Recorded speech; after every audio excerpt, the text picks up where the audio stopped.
വിധവയുടെ കണ്ണീരിന് പൊന്നും വിലയാണ് ബൈബിൾ അനുസരിച്ച്.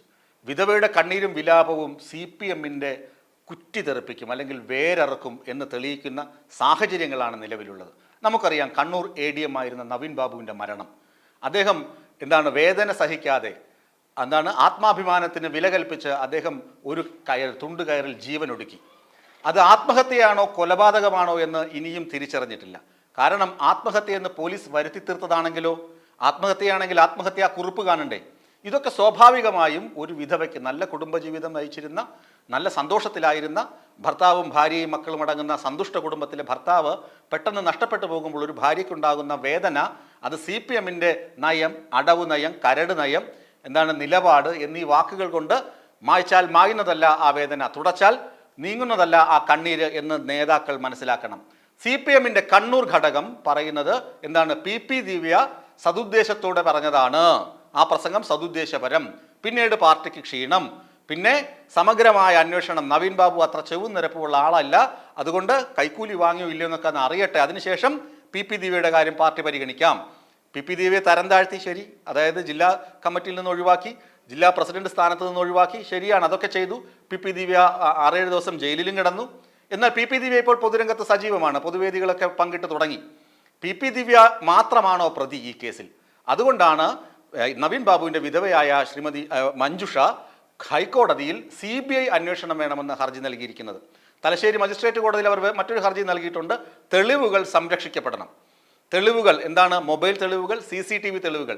നാളിതുവരെ പോലീസുകാർ CCTV വിഷ്വൽ കണ്ടെടുക്കുന്നതിന്, അതായത് അവരുടെ കസ്റ്റഡിയിലെടുക്കുന്നതിനോ മൊബൈൽ ഫോണുകൾ, കളക്ടറുടെയും PP ദിവ്യയുടെയും സ്വകാര്യ ഫോണുകൾ, അതിൽ നിന്ന് എത്ര തവണ വിളിച്ചിട്ടുണ്ട്, ഇത് ശേഖരിച്ച് കോടതിയിൽ സമർപ്പിക്കുന്നതിനോ തയ്യാറായിട്ടില്ല എന്ന ആരോപണവും പുറത്തു വരുന്നുണ്ട്. പാർട്ടിയെ ഇന്നലെ ഹൈക്കോടതിയിൽ നൽകിയ ഹർജിയിൽ മഞ്ജുഷ പാർട്ടിയെ അടിമുടി കീറി മുറിക്കുന്നുണ്ട്. CPM നേതൃത്വം ഈ കേസ് അട്ടിമറിക്കും. CPM ആണ് ഭരണമുന്നണി. PP ദിവ്യ CPM-ന്റെ ഒരു വലിയ നേതാവാണ്, അല്ലെങ്കിൽ ഒരു പെൺപുലിയാണ്. അവരെ സംരക്ഷിക്കാൻ CPM പലതും ചെയ്യും. CPM നേതാക്കൾ പറയുന്നതനുസരിച്ചാണ് പ്രത്യേക അന്വേഷണ സംഘം പോലും പ്രവർത്തിക്കുന്നത്. അവർ ഇതുവരെ കൃത്യമായ സമഗ്രമായ ഒരു അന്വേഷണം നടത്തിയിട്ടില്ല. ബന്ധുക്കൾ അറിയുമ്പോൾ ഒക്ടോബർ 15 രാവിലെ സഹപ്രവർത്തകരായ ഉദ്യോഗസ്ഥർ വിളിച്ച് ബന്ധുക്കൾ വിവരമറിയിക്കുന്നു, നവീൻ ബാബു സാർ മരിച്ചുപോയെന്ന്.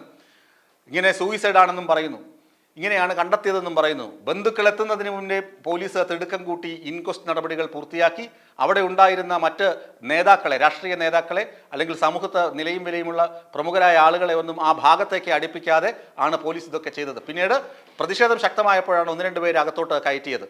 ഇങ്ങനെ പോലീസ് ബന്ദോബസ്തിലായിരുന്നു ഇൻക്വസ്റ്റും മറ്റ് നടപടികളുമൊക്കെ.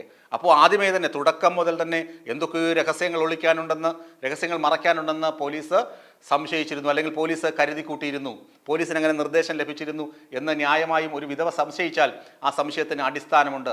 കാരണം അവരുടെ കണ്ണീരിനും അവരുടെ ഹൃദയത്തിനും ആശ്വാസം ലഭിക്കണമെങ്കിൽ അവരുടെ ഭർത്താവിന് നീതി ലഭിക്കണം, നീതി ഉറപ്പാക്കണം. അതിന് ഏതറ്റം വരെയും നിയമ പോരാട്ടം നടത്തുന്നത് മഞ്ജുഷ തന്നെയാണ്. മഞ്ജുഷയും പ്രവീൺ ബാബുവും അവരുടെ സഹോദരൻ ഹരീഷും ഒക്കെയാണ്. മഞ്ജുഷ പറയുന്ന മറ്റൊരു ആരോപണം CBI വരണം. കാരണം മറ്റൊന്നുമല്ല, ആത്മഹത്യാക്കുറിപ്പ് എന്ത് വന്നാലും ഉണ്ടാകും. രാത്രി പലതവണ ഭർത്താവുമായി ഫോണിൽ സംസാരിച്ചിരുന്നു. ഭർത്താവ് വീട്ടിലേക്ക് മടങ്ങിയെത്തും എന്ന് തന്നെയാണ് കരുതിയിരുന്നത്, തീവണ്ടിക്കുള്ളിലായിരിക്കും എന്ന് തന്നെയാണ് കരുതിയിരുന്നത്. എന്നാൽ അദ്ദേഹം ഫ്ലാറ്റിൽ തന്നെ, ക്വാർട്ടേഴ്സിൽ തന്നെ ആയിരുന്നു. പിറ്റേ ദിവസം രാവിലെ കേൾക്കുന്നത്, റെയിൽവേ സ്റ്റേഷനിൽ കാത്തുനിന്ന് ഞങ്ങൾക്ക് അദ്ദേഹത്തെ കാണാൻ കഴിയുന്നില്ല, അദ്ദേഹത്തെ തിരക്കുമ്പോൾ അറിയുന്നത് അദ്ദേഹം മരിച്ചുപോയി എന്നാണ്. എന്തുമാത്രം ഷോക്കിംഗ് ആണ് ആ വാർത്ത എന്ന് നാട്ടുകാർക്ക് ഒന്ന് ചിന്തിച്ചു നോക്കാം. മറ്റൊന്ന്, ആത്മഹത്യാക്കുറിപ്പിൻ്റെ കാര്യം. ആത്മഹത്യാക്കുറിപ്പ് അദ്ദേഹം എഴുതിയിട്ടുണ്ടാകണം. ആത്മഹത്യാക്കുറിപ്പിൽ PP ദിവ്യയെ, കളക്ടറെ ഒക്കെ കൃത്യമായ മുൾമുനയിൽ നിർത്തി അദ്ദേഹം കുറിപ്പ് തയ്യാറാക്കിയിട്ടുണ്ടാകണമെന്നും മഞ്ജുഷ സംശയിക്കുന്നുണ്ട്. ആ ആത്മഹത്യാക്കുറിപ്പ് പോലീസ് ഒളിപ്പിച്ചു എന്നാണ് മഞ്ജുഷയുടെ ഒരു ആരോപണം. അത് ഒളിപ്പിച്ചത് അല്ലെങ്കിൽ ആത്മഹത്യാക്കുറിപ്പില്ലെങ്കിൽ ഒന്നുകിൽ ഇത് കൊലപാതകമായിരിക്കണം, കൊലപ്പെടുത്തിയ ശേഷം ആരെങ്കിലും തൂക്കിക്കെട്ടിയതായിരിക്കണം എന്നും അവർ സംശയിക്കുന്നു. അപ്പോൾ ഈ സംശയങ്ങൾക്ക് ദൂരീകരണം ഉണ്ടാകണമെങ്കിൽ ഈ പ്രത്യേക അന്വേഷണ സംഘം അന്വേഷിച്ചാൽ നടപ്പിലാവില്ല. കാരണം ഇത് CPM-ന്റെ പോലീസാണ്, MV ജയരാജന്റെ ജില്ലാ പോലീസാണ്. അവർ എന്ത് പറയുന്നത് പോലെ, നേതാക്കൾ പറയുന്നത് പോലെ മാത്രമേ പോവുകയുള്ളൂ. പ്രത്യേകിച്ച് പി ദിവ്യയുടെ സിൽബന്ധികളാണ് കണ്ണൂർ ജില്ലയിലെ പോലീസുകാരിൽ ബഹുഭൂരിപക്ഷം പേരും. കാരണം അവർ ജില്ലാ പഞ്ചായത്ത് പ്രസിഡന്റ് ആയിരുന്നു, പിന്നെ പെൺപുലിയാണ്, വളർന്നു വരുന്ന നേതാവാണ്, ഭാവിയിൽ മന്ത്രിയൊക്കെ ആകാൻ സാധ്യതയുള്ള ആളുകളാണ്. അപ്പോൾ ഇപ്പോഴേ ഒരു സല്യൂട്ട് കൊടുത്താലും കുഴപ്പമില്ല, ബന്ധം സ്ഥാപിച്ചിരുന്നാലും കുഴപ്പമില്ല എന്ന് ചിന്തിക്കുന്നവരാണ് പോലീസുകാർ. അതൊന്നും എന്താണ് രാഷ്ട്രീയ കേരളത്തിൽ അതൊക്കെ സ്വാഭാവികമാണെങ്കിലും ഈ ഒരു സംഭവത്തിൽ അത് വളരെ വലിയ വീഴ്ചയാണ് പോലീസിന്റെ ഭാഗത്തു നിന്നും ഉണ്ടായത്. അതുകൊണ്ട് തന്നെയാണ് ഹൈക്കോടതിയിൽ CBI അന്വേഷണം ആവശ്യപ്പെട്ട് മഞ്ജുഷ പരാതി നൽകുമ്പോൾ പാർട്ടിയെ കൂടി എടുത്തു പറഞ്ഞ് വിമർശിക്കുന്നത്.